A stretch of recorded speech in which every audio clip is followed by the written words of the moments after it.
In this video, I'm going to show you exactly how to do this. Get a stunning waterfall glass tile feature in your shower. This is going to have a waterfall glass, stained glass mosaic border. So the thickness of the field tile is much greater than the thickness of the glass. So as you can see, this glass is very thin compared to ceramic tile, but I have to have this tile flush with this. So what I'm going to do is I'm going to mount the glass to some 1/4" foam board. This is actually weedy, so you can get 1/4" hydroband board, you can get 3/16" Curdy board. But anyway, this is what I'm going to be using. I'm going to figure out my width on this tile, and then I'm going to mount the tile to the board, and then I'm going to rip it down to the actual width once it's set for a couple of days. Okay, so this is the glass, and it goes like this, and this is going to go like this, and then this is just a rough cut, so that when I get ready to cut this exactly on the wet saw, I'm gonna, because I need to fill in these little triangles here, so I'm gonna cut this on the wet saw once it's mounted on the board over there. I'm gonna cut it exactly like that, and it'll be the same on either side. So I got these all taped together. The grout lines aren't going to be perfect because it's glass mosaic, but even in the sheets themselves are not perfect. See, some are narrower, some are wider, some are narrow, some are wider, so it can't get these perfect either. But that's just the nature of the beast. But anyway, this is my line that I'm going to cut, and now I'm going to do the same on the other side. Then I'm going to do 2 more, and that'll be 1 panel. Okay, so ran into a little issue here that I didn't see before. Yeah. That's the piece that came off there. And I was like, well, I'm just going to cut it in half and then use both sides, because I've done that before. But because there's 2 different sides, this was 1 piece of tile, then it's not a problem. But because it's 2 different sizes, when you get this other piece and you flip it around like that, now your pattern no longer works, because you got large, small, large, small, large, small, large, small, blah, blah, blah. And then you use the flip side around, you got small, small. So you can't use that. So I'm not gonna bother cutting those anymore. Okay, so I have it all ready to mount on the board. Just make sure you number your pieces so that when you have to put them together, you don't make a mistake, because they might not line up properly.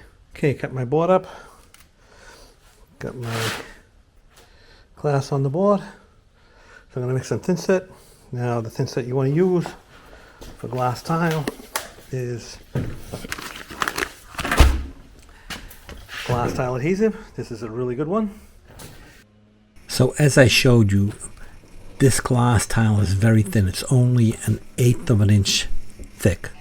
So if you use a trowel that's too deep, then you're going to run into a lot of trouble, because the thin set's going to squeeze through all the grout lines and you're going to have a mess to clean up. So what I'm using here is a relatively small trowel. It's actually a Curdy trowel, which has a notch of 1/8 by 1/8 by 1/8, a square notch trowel, 1/8 inch deep. So if I were to put the tile directly on this thin set just after notching it out, I would get a lot of squeeze through, because the depth of the thin set is the same as the thickness of the tile. Another problem with that, because you don't really want to move the tile around, because the more you move it around when you're setting it, the more it's going to squeeze through the joints. How do you take care of that problem? How do you take care of that issue? Well, as I'm about to do here, is you knock down the ridges. You're not removing any material. You're simply knocking down the ridges to make the thinset on the board one monolithic layer of thinset. I'm not removing any thinset, I'm just knocking down the ridges, evening them out. So this tile is a transparent glass tile. It has a plastic on the face of the tile to hold the tile together. It does not have a mesh on the back, and the reason for that is if you put the mesh on the back of the tile, then you would see it through the face of the tile. So anything is exposed on the back side of the tile is going to show through to the top side of the tile. So another reason why you knock down the ridges is because you need to get 100% coverage under the tile. And if you have ridges, you will see the notches of the thinset through the tile. It does not look good. So you knock down the ridges so that you can achieve 100% coverage. I am checking to see what my coverage is, and I have excellent coverage.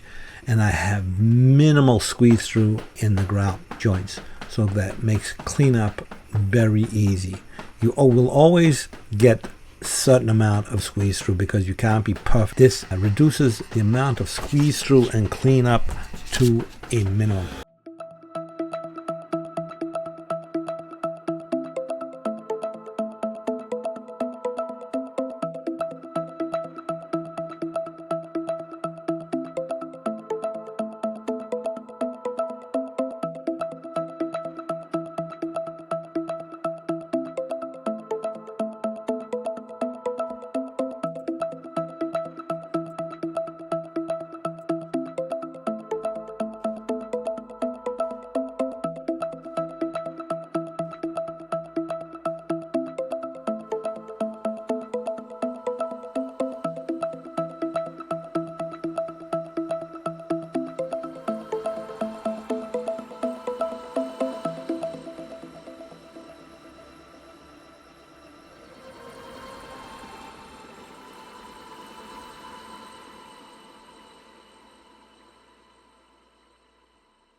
Okay, so they're all cemented in.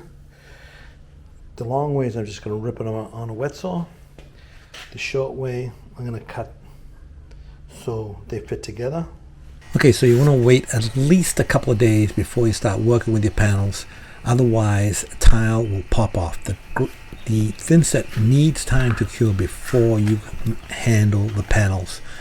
Make sure you do that, otherwise you're going to regret it.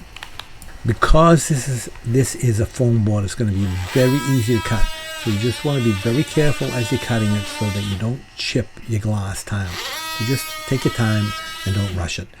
The panels are going to fit together exactly right, and then you can assemble them on the wall without issue. Okay, so once I get these panels all cut and fitted together, the next step is to template where they go. They're going on the right over the mixing bells. So I'm going to show you how to make a template for the holes that need to be cut out and for the width so that I get an exact fit. I'm also going to show you how to install the waterfall feature on the wall and make it exactly even with the field tile.